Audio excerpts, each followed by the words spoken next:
Good morning students, आप सभी विद्यार्थियों का हिंदी कक्षा में स्वागत है। आज हम हिंदी रीडर में अनोखा पुरस्कार पाठ पढ़ेंगे। सभी विद्यार्थी अपनी हिंदी रीडर किताब निकाल लीजिए, पेज नंबर 95 पर आ जाइए। पाठ 15 अनोखा पुरस्कार। प्रस्तुत नाटक में बताया गया है कि जो लोग अपना कार्य पूरी निष्ठा और लगन से करते हैं उन्हें हर जगह सम्मान मिलता है।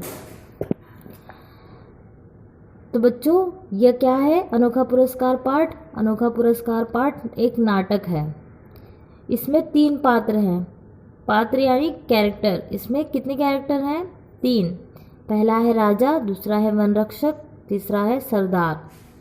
और यह नाटक कहाँ से शुरू होता है? यह नाटक जंगल का रास्ता है, वहाँ से शुरू होता है। और समय कब का है? शाम का समय हो रहा है। ठीक है बच्चों, आइए इस नाटक को पढ़ते हैं।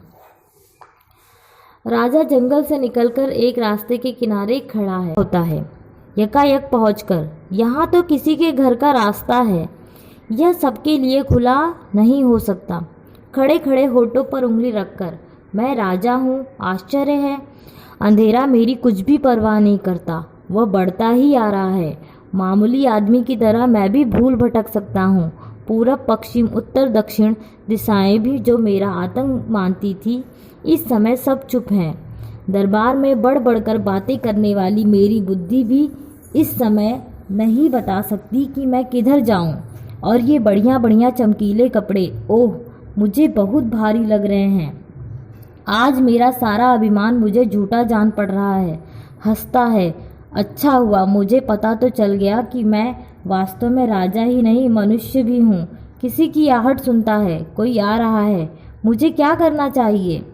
क्या कुछ राजापन दिखाऊं? नहीं नहीं, फेंको इस राजापन के ढोंग को, मनुष्य होने का लाभ लो। तो बच्चों, इस समय राजा जो है वह स्वयं से बातें कर रहा है। राजा समझ नहीं पा रहा है कि वो किस ओर जाए, और वह अपने आप से बातें करते हुए कहता है कि कोई आ रहा है, क्या मैं राजापन दिखाऊं? तो वह कहता है कि नहीं नहीं, राजापन के इस ढोंग को निकाल फेंको और मनुष्य होने का लाभ लो। तभी क्या होता है? वन रक्षक का प्रवेश होता है। वन रक्षक, आज मैं बदमाश को पकड़ पाया, तुम कौन हो?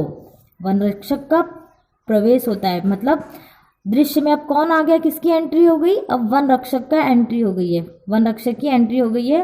वन रक्षक क्या कहता है?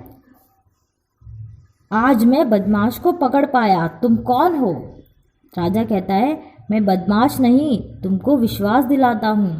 वन रक्षक, अच्छी बात है, किसने बंदूक चलाई? राजा, मैंने नहीं चलाई। वन रक्षक तिरस्कार के स्वर में, तुम झूठ बोलते हो।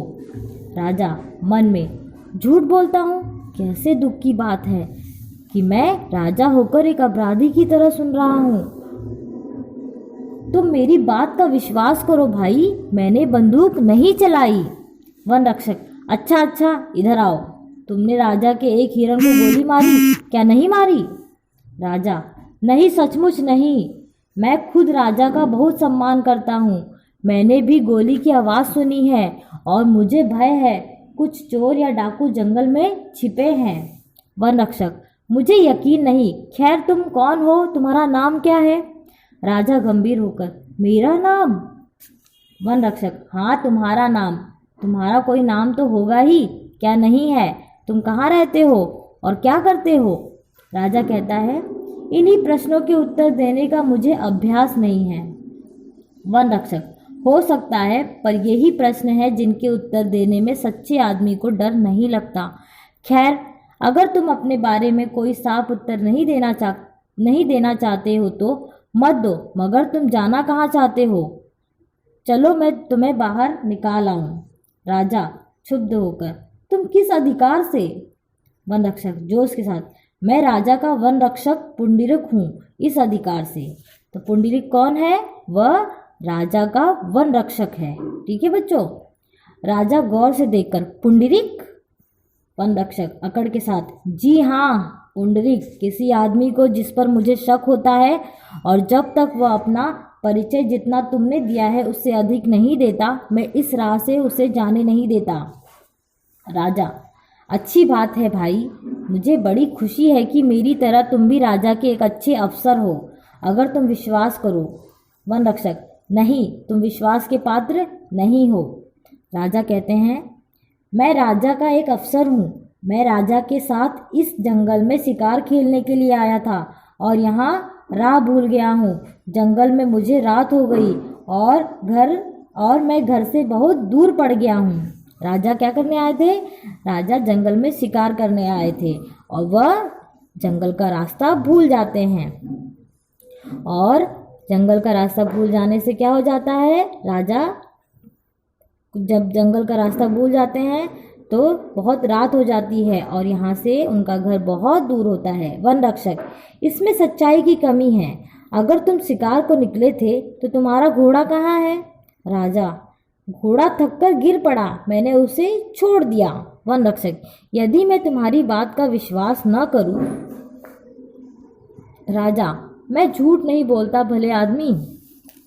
वन रक्षक कहता है, वाह वाह, दरबार में रहते हो और झूठ नहीं बोलते। राजा कहते हैं, खैर तुम जैसा समझो, मगर मैं झूठ नहीं बोल रहा हूँ।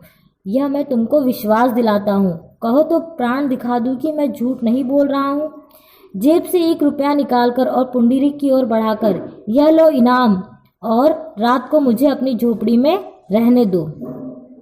वन रक्षक राजा कहता है, यदि कम हो तो सवेरे तुम जो कहोगे वही तुमको दूंगा और खुश कर दूंगा।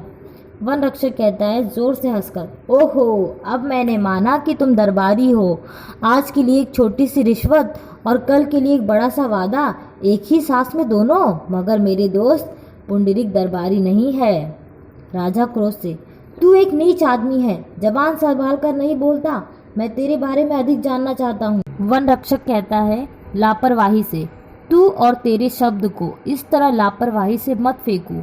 मैं भी उतना ही भला आदमी हूँ जितने तुम हो। राजा शांत होकर, क्षमा करो मित्र। वन रक्षक मुस्कुराकर, मैं क्रोध में नहीं हूँ, पर जब तक तुम्हारी सच्चाई पर मेरा संदेह है तब तक मैं तुमसे विशेष प्रेम लाभ नहीं दिखला सकता। वन रक्षक की बात सुनकर राजा शांत होकर कहते हैं, क्षमा करो मित्र। राजा कहता है, तुम ठीक कहते हो, पर मैं तुम्हें कैसे विश्वास दिला सकता हूँ? वन रक्षक, ओह, तुम जैसा मुनासिब समझो करो। राजधानी यहाँ 10 मील पर तो है। तुम अभी राजधानी जाना चाहो तो मैं तुम्हें रास्ता बताऊंगा, और अगर तुम रात भर इस गरीब के घर में टिकना पसंद करो तो मेरे सिर आँखों पर रहो, सवेरे तुम्हारे साथ चलूँगा। राजा, क्या तुम अभी साथ नहीं चल सकते? वन रक्षक, नहीं, चाहे तुम राजा ही क्यों ना हो। राजा कहता है, तब तो चलो, मैं तुम्हारे घर में रात काटूंगा।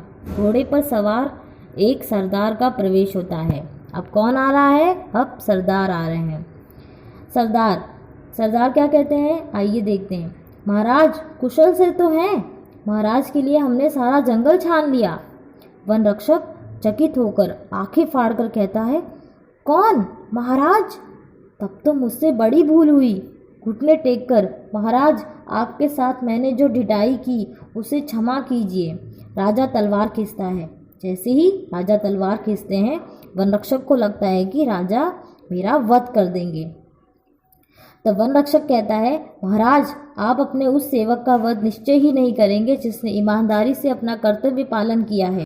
राजा कहते हैं, नहीं मेरे सच्चे और बहादुर मित्र, मैं तुम्हें क्षमा नहीं कर सकता। मैं तुम्हारे जैसे नेक और सच्चे आदमियों के सम्मान का ऋणी हूँ। उठो राजरत्न पुंडरीक, उठो। अपनी पदवी का प्रमाण और मेरी प्रसन्नता का चिन्ह यह तलवार लो। तुमने हमें जो सुख दिया है उसके लिए 1000 रुपये सालाना का पुरस्कार तुम्हें जीवन भर मिलता रहेगा। पुंडरीक क्या कहता है आगे? महाराज, पुरस्कार कैसा? मैंने तो मात्र अपना कर्तव्य निभाया है। राजा तलवार देता है। पुंडरीक घुटने टेककर उसे दोनों हाथों से लेता है और माथे से छुआता है। फिर खड़े होकर राजा को प्रणाम करता है। राजा कहता है, पुंडरीक कहता है, महाराज। राजा कहते हैं, चलो हमें महल तक पहुंचाओ, आज तुम हमारे मेहमान रहोगे। पुंडरीक कहता है प्रसन्न होकर सिर झुकाकर, जो हुक्म महाराज। राजा सरदार के घोड़े पर सवार होता है उसके आगे पुंडरीक रास्ता दिखाता चलता है और सरदार राजा के पीछे जाता है। पर्दा गिरता है। तो बच्चों, इस तरह से ये नाटक समाप्त होता है। तो बच्चों, इस नाटक से हमें क्या सीख मिलती है? इस नाटक से हमें यह सीख मिलती है कि जो व्यक्ति अपना कर्तव्य ईमानदारी, निष्ठा एवं लगन से करते हैं, उन्हें हर जगह सम्मान मिलता है। तो बच्चों, आपको भी अपना कार्य ईमानदारी एवं पूरी निष्ठा से करना चाहिए, जिससे आपको क्या मिलेगा? हर जगह सम्मान ही सम्मान मिलेगा। ठीक है बच्चों? तो स्टूडेंट्स, इस तरह आज हमने पार्ट 15 अनोखा पुरस्कार नाटक पढ़ा। इसी के आधार पर आपको असाइनमेंट दिया जाएगा, जिसे पूर्ण करके आपको सोमवार शाम 5 बजे से पहले आपको जमा करना होगा। धन्यवाद।